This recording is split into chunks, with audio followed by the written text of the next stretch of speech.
পটুয়াখালীর কলাপাড়ায় যুক্তরাষ্ট্র প্রবাসী নারীর ধর্ষণের ঘটনায় জড়িত সন্দেহে 2 জনকে গ্রেফতার করেছে পুলিশ। ডাকাত দলের বাকিদের ধরতে চলছে অভিযান। সোমবার গভীর রাতে শ্বশুরবাড়িতে সংঘবদ্ধ ধর্ষণের শিকার হন ওই নারী। এই ঘটনায় এলাকায় আতঙ্ক বিরাজ করছে গোটা এলাকায়। কুয়াকাটার প্রতিনিধি মনিরুল ইসলামের রিপোর্ট, জানাচ্ছেন আব্দুল মালিক। পটুয়াখালীর কলাপাড়ার টিয়াখালীতে স্বামীর গ্রামের বাড়িতে বেড়াতে গিয়েছিলেন আমেরিকা প্রবাসী নববধূ। সোমবার গভীর রাতে বাড়ির জানালার গ্রিল কেটে ঘরে প্রবেশ করে সংঘবদ্ধ ডাকাত দল।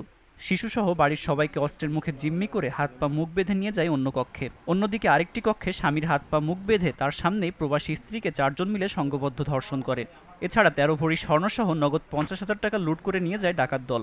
আমার ওয়াইফের মোবাইলটা নিয়ে নেয় এবং আমার আমেরিকান প্রবাসী যে আমার শালার যে ওয়াইফ, তার উপরে পাশাপাশি নির্যাতন করে। আমার বাড়ির পাশে ডাকাতি হয়েছে, ধর্ষণ হয়েছে, ঠিক আছে। আর সূক্ষ্ম বিচার চাই আমরা। ডাকাতি বা চুরি, ধর্ষণ, লুটপাট এগুলো হইলে আমরা কিভাবে বসবাস করব? এটা সুষ্ঠু বিচার চাই, নালে আমরা এলাকাবাসীর কোনো নিরাপত্তা নাই।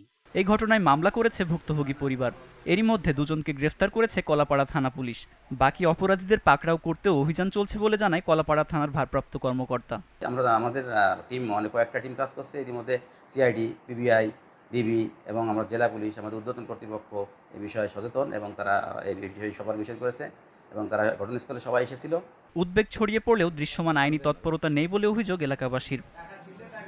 আব্দুল মালেক, জিটিভি নিউজ।